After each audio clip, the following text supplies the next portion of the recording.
And I think it is time. Ladies and gentlemen, please put your hands together. It's Mickey Thomas. Hello, hello. We don't. How are you? Good. Have a seat. A little apple juice. It's apple juice, folks. And there's a water for you as well. Thank you. All right. You made it to Connecticut okay? I did, yeah. I flew in yesterday, not to Connecticut, but to JFK. Stayed down there last night and headed up here today after being in Florida for 6 days, so it was a bit of the hawkish wind, you know. Yeah, it's JFK. and you're from the South, right? Yeah, I grew up in Georgia. Yep, South Georgia. So this is a very different experience, especially like you take a look outside this building. I mean, if you go in other parts of Connecticut, it doesn't look like this, by the way. If you go about 10 minutes south, it's green. Yeah.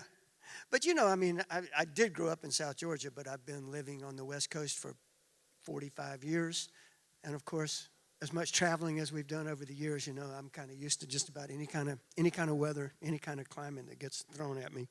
Sure. Now, I want to actually talk about a hot day in Georgia in 1965. Yeah.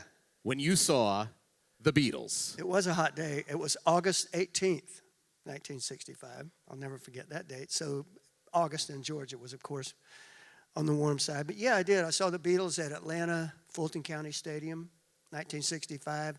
It was a brand-new baseball park that they built for the Atlanta Braves, and the Braves had not yet played a game there, so the Beatles beat them to it. So, yeah. Now, obviously, it had to have been sold out. They sold out everywhere they Yeah. played. Could you actually hear them?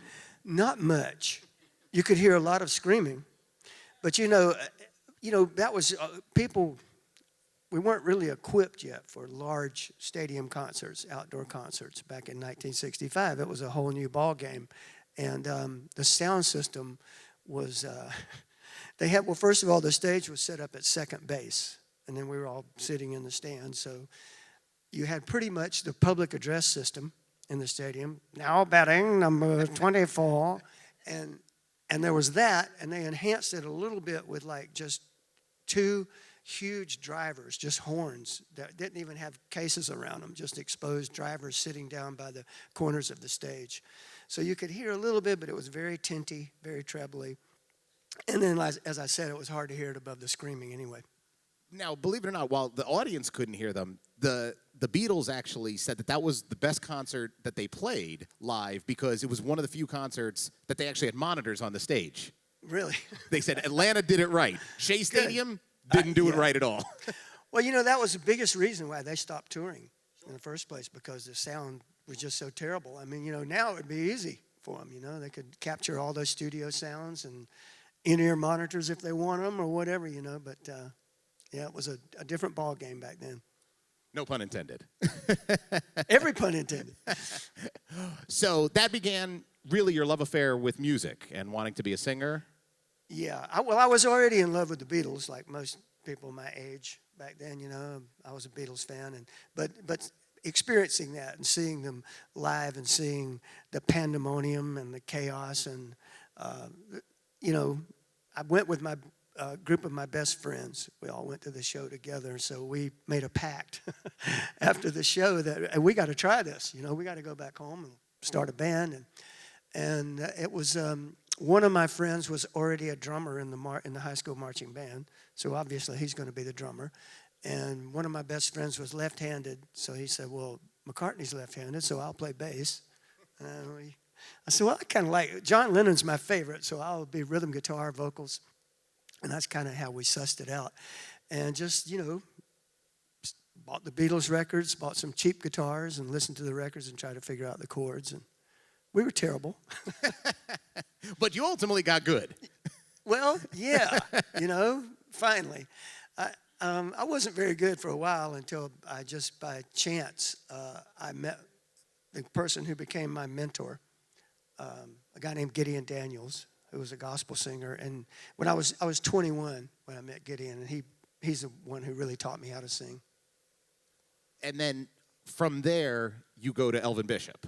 Yes, Gideon also introduced me to Elvin Bishop, and that's how I met Elvin. And we used to go and by this time now I'm living in San Francisco, so Gideon and I would go and whenever Elvin was playing locally and sit in and jam and sing, and then usually after the gig was over, the party would continue back at Elvin's living room, and we'd sit up all night and just jam and sing and have fun, and so that's how I got to know Elvin, and then eventually segued into the Elvin Bishop band. So I think the audience here, I think we've got a bunch of super fans, so they already know this, but I got to imagine there will be people at the concert tonight. You're going to perform Fooled Around and Fell in Love, and they're not even... Yeah. Did I spoil it? Sorry. Yeah.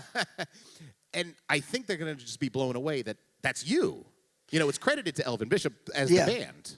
Yeah, and I do include it in the show still every night because it's what opened all the doors for me. I mean, that was the first time I ever heard my voice on the radio. So the song's, very special to me, close to my heart. And plus, I still love singing it because it's also such a nice change of pace in the show where I can kind of show off my R&B and blues roots a little bit, and still just enjoy singing it. And how did it happen that you came to sing it? Like, did Elvin just say, like, Mickey, come on up? Well, when I came into the Elvin Bishop band, I came in as a kind of a background vocalist / lead vocalist. So I would do I love doing background vocals, and because of my experience with Gideon and the gospel music background, I was really pretty good with like figuring out group vocals for backgrounds, 3-part harmonies. And then sometimes Elvin and I would do duets, and I'd harmonize with him, and we'd trade off verses, and then I would take leads on a couple of the tunes. But Fooled Around, we had pretty much finished the Struttin' My Stuff album down in Miami, 1975. And the producer, very famous producer named Bill Simzik, who I'm still close with today, a great guy, a great producer. He said, the record, it's pretty good, he says, but I feel like we're just missing something. I feel like it's missing a piece. Do you have one more song? Maybe a little change of pace. And so I mentioned to Elvin, because he had played that song for me a couple of years ago, Fooled Around and Fell in Love, and it stuck in my head. And I said, I suggested to Elvin, what about Fooled Around and Fell in Love? And he had completely forgotten about the song, really. And he says, well, okay, well let's try it. So we kind of drug it out and dusted it off and worked it up pretty quick in the studio. And Elvin started out singing it. But the producer didn't really like where that was going. And we're sitting there together in the control room. And he said, well, you want to give this one a shot? And of course, I was champing at the bit to give it a shot because I always, the first time I ever heard the song, even like I said, in Elvin's living room with the acoustic guitar on the couch, I thought it was very special. There was something real special and magical about that song. So I really wanted to sing it. So I said, yeah, I'll give it a shot. So I did. And the urban myth is that it's a one-take vocal, but it's actually 2, if I'll be honest. That's okay. We won't tell anybody else. And as you said, that opened the doors for you, because then you found out that there was a band in need of a lead vocalist, a band by the name of Jefferson Starship. Yeah. So you go into the band. It's already fully formed as a band for the most part. Obviously, they have an opening. But what is that experience like going into this existing band? Did you think that this could possibly work? The pressure's on. What is that all like? Well, it was a fragmented band at that point in time because it's 1970, early 1979. I had just left the Elvin Bishop band. I'm getting ready to go down to Miami and work on a solo album with Bill Simzik again. And Grace Slick and Marty Ballin had both left the Jefferson Starship, and the drummer had been involved in a bad car crash, so he was out of commission. So the rest of the band, there was kind of a question as to whether or not they would try to continue. But they brought in Ainsley Dunbar on drums, who's a legendary drummer. And then they found out that through one of the roadies who had seen me sing with Elvin and heard me in clubs around the Bay Area and stuff, he said, well, this guy lives right here in Marin County. Let's call him up. Let's give it a shot. So they did. They called me up out of the blue. I didn't know anybody from the Jefferson Starship and wasn't really that much of a fan of Jefferson Starship music. And so I was kind of taken aback, like, really, me? Like, why? how's that going to work out? And so they called me a couple of times, and I thought, well, it's just crazy enough. I should give it a shot and just see what this is going to sound like. But because, my perception of the band then, they were coming off of the period of, Miracles and Count on Me and Runaway, which are all really cool songs, but I was more in, R&B and gospel and blues, and that's what I wanted to go and do. But I decided I'd give it a shot. Went over to a rehearsal at Paul Kantner's house, and we were all set up in his living room. And the first thing they played for me was Jane. And I thought, wow, I wasn't expecting that because it was so much of a harder edge than the songs they had recently been doing. I mean, it was serious rock and roll. And then we played around with it a little bit. I jammed a little bit, and I thought, this might work. So we did. And it did.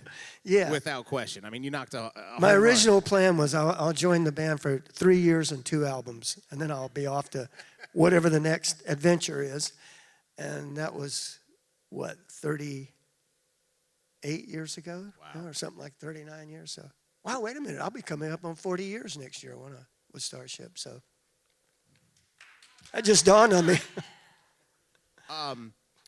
What's incredible, aside from the fact that the song itself, Jane, is an incredible performance, I don't know if you've had a chance. There's a lot of YouTube videos floating around of live performances, like the Midnight Special, you guys, over the years. And all the comments are, how does that guy sing that song? How is it even humanly possible? All the comments are so impressed. So are there any tips for people that want to do it at karaoke and can't?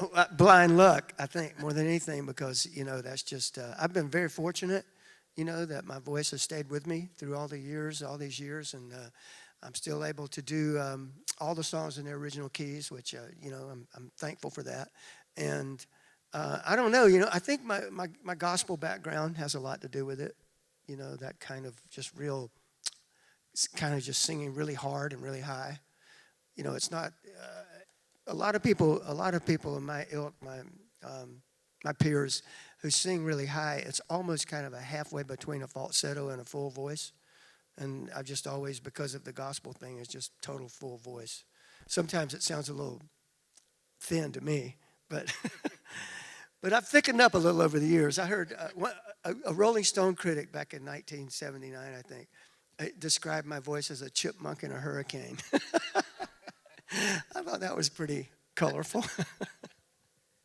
So as the band starts to transition a little bit of a, more of a rock sound, and it's transitioning from the 70s to the 80s, Grace Slick comes back. Yeah. You guys, as a band, you actually really embraced music videos and MTV, and a lot of bands didn't do that. So my question is, do you remember the No Way Out video, and can you explain what happens in that video at all? I remember it very well. I can't explain it at all. It's when you get home, pull it up on YouTube. It is wild. That's for lack of a better word. we hired this really crazy director. I'll never forget his name. His name was Irv Goodenough.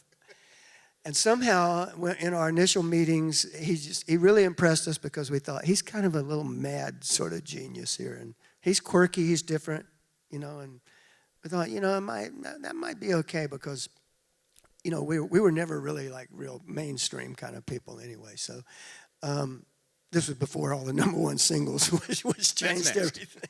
But so we hired Irv to do the No Way Out video, and he said, he's got some ideas. He's got, some storyboards and stuff. And then we showed up for the day of the shoot, and he's got nothing. There's not even a crew there.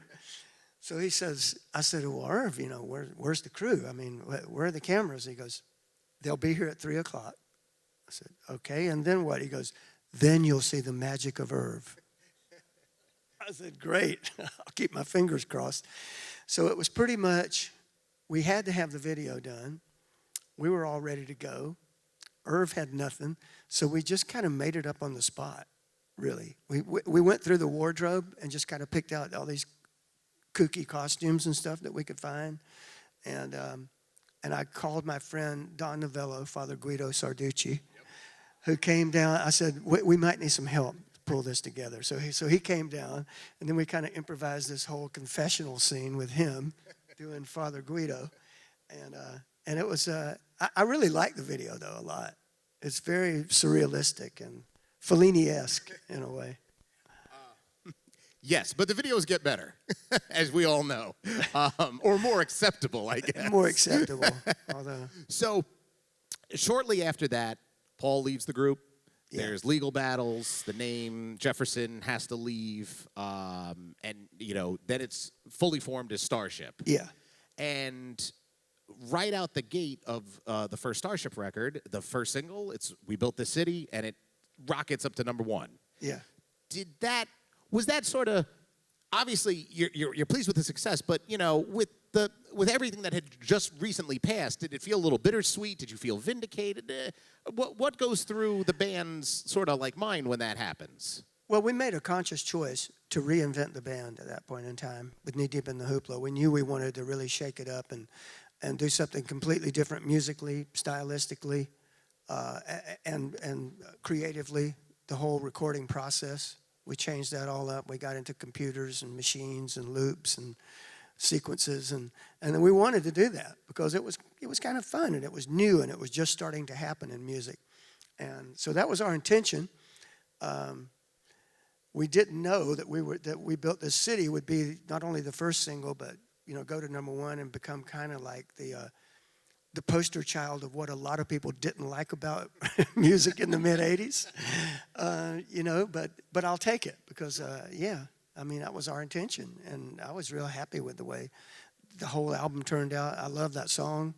I think the problem with We Built This City is a lot of people never got past the chorus enough to really listen to the lyrics and the verse, which kind of tell a different story. So how many people must come up to you all the time and say, "What city did you actually build? Can you name the city?" Well, none. It was that was another problem, I think, is that people interpreted the song as the Starship saying, "We, the Starship, built this city, San Francisco, on rock and roll," and that's never the way we looked at it. There was never a particular city. To me, it was a broader concept than that. I was thinking of the city as kind of an ideological thing. I was thinking more like in terms of Woodstock or something, where you have a temporary city for 3 or 4 days of people, the tribes coming together and, kicking down the walls and people loving music. That was my city in my head. Bernie Taupin, who actually wrote the lyric, yeah, he had Los Angeles in mind. Well, yeah, it's every city and it's no city. It's just a city of people, So that goes to #1. I mean, you mentioned that it became the poster child for what people didn't think about the '80s, but that was nonsense in the 2000s. What was it? It was Blender magazine or something. Yeah, I think it was VH1. Somebody did something. It was Blender magazine. I think it was the late 1990s, and Blender magazine was kind of the first magazine that decided to start this chart of the worst of this or the worst of that. And then it kind of snowballed, and for a few years there, it became a popular thing. Like, what's the worst guitar solo ever played? What's the worst song ever written? What's the worst whatever? And so it was Blender that came up with that. And they decided they were picking, I think it was maybe the 50 or 100 worst records ever or songs ever. And they Built This City #1. And I thought it was kind of funny. My manager called me up and he said, if you're going to be on a list, you better be #1. I said, okay. And it was, and if you ever see that magazine, the article, the issue, it's really, the way it's written is really quite funny. It's real clever. And so it didn't bother me as much as it bothered some people. Well, spoiler alert, Blender doesn't exist anymore. No, they don't. So that We Built the City's #1, then Sarah goes to #1, very shortly afterwards. And I don't know if you know this, today is the anniversary of the Billboard chart. It was March 15th, 1986 that it hit #1. Really? No, I didn't know that. Yeah. So congratulations and happy anniversary. And Sarah was on everybody's best list of songs ever done, because I had when that one came out, all my musician friends, were calling me up going how did you guys get that sound? What is that? What is that keyboard? What did you use there? And so it was kind of an audiophile song. 2 years later, #1 again. with Nothing's Not Gonna even Stop 2 Us. years, maybe like a year and a half, I think. Oh man, Yeah. Well, I I guess- think they said we had 3 number ones in 18 months. that's unbelievable. Yeah, it was That's pretty crazy. absolutely incredible. How did you get approached to do that for the movie? Because it was Nothing's Gonna Stop Us from Mannequin.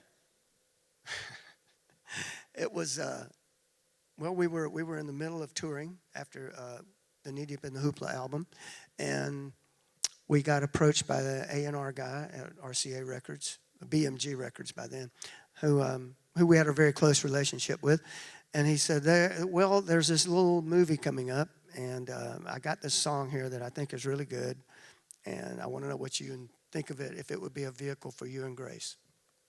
So I got it. And I thought, well, that's really different because it kind of had a sort of a R&B feel to it, you know, a little more towards my natural roots. Kind of pop. It was kind of poppy, but it did have some R&B. And I thought this might work. You know, I played it for Grace, and she liked it. And then I said, but the only way we can do it is there was a very hot producer at that point in time, Nardo Michael Walden, who was also living in the San Francisco Bay Area, who was producing Whitney Houston and Aretha Franklin and, you know, all these really top of the charts R&B singers at that point in time. And I thought, he's the guy for it. I didn't really think he would say yes. So then they approached Nardo Michael Walden, played him the song, and he goes, I'm in, I'll do it. Let's do it. So that's kind of how that all came together. I do remember we were in the middle of a tour, and Narda wanted to kind of put down sort of a bass track. We were going to be home in like 10 days or something, to have a few days at home where we would actually have time to go in and record the song. And he said, well, I want to get down kind of a bass first, you know, where you have something to overdub off of, you know, and sing off of. I'm just going to put down some drums and a bass track and one keyboard or something. But we do need to know what key. No cell phones, right? So we had to arrange a time and a day where the tour bus would pull over to the side of the road at a phone booth. And I called Narda, and we figured out the key from a phone booth somewhere in Michigan and while he was in San Francisco. That's just as a sidelight, you know. Music's kind of changed a little since Sure, then. certainly. Now you can record it on your phone. Well, you know, we used to have a running joke back in the 70s and 80s, you know, if you've been working hard for a few days, or maybe it's towards the end of the album and you're burned out, and maybe you had a particularly late night the night before, the next day it's like, can I just call in my part? Can I phone in my parts today? As a joke. And now, of course, we really can phone in our parts. So, How much time do we have? This is it? One last question or no? One last question. So I'm going to accelerate just to the end. There was a lot of stuff I really wanted to get to, and I apologize for that. But your music, the songs, a lot of songs that we're going to hear tonight, yeah. they've come back into the popular culture. Fooled Around was in Guardians of the Galaxy. Yeah. Jane is the theme song to the Netflix show Wet Hot American Summer. Yeah. And, you know, We Built the Cities in Rock of Ages. Nothing's going to stop us. Keeps cropping up. Yep.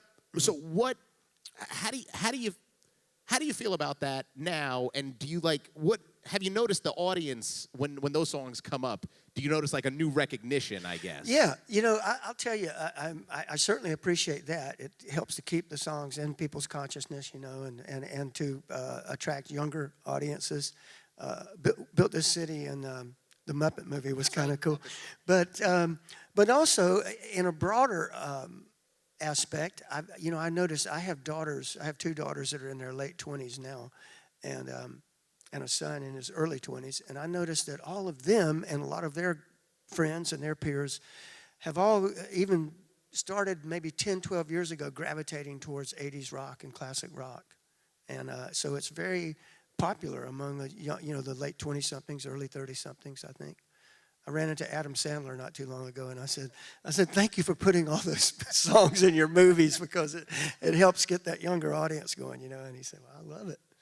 So, and I think maybe more than anything, the reason for that is, you know, they don't call it classic rock for nothing. You know, it is classic, and a lot of blood, sweat, and tears, and time, and energy, and effort went into creating records back in those days. You know, a lot of hours, long hours in the studio, the band together in the studio, hashing out all the parts and trying to get it just right, and that was a time when the recording process was totally different.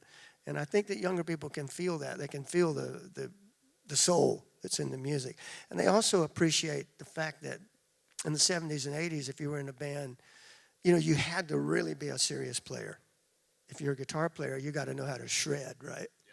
Yeah. And coming out of the kind of hip hop and rap era of the 90s and early 2000s, which is all good, well and good, but I think people were kind of starved for a little bit of soloist, you know? Give me somebody that can really shred. Well, Mickey, I had like 18 more questions I was going to get to, but I think you've got a show tonight, so. I think we do, yeah. But this was a real Maybe pleasure. there'll be a few more people. They'll get in here. They haven't opened the outside doors yet. This was a special group. Awesome. So, but this was a real pleasure. Thank you so much for doing this. Thank you. I appreciate it. Ladies and gentlemen, Thank you, Mickey Thomas. Thank you. I appreciate it, everybody. All right. We'll see you in a little while.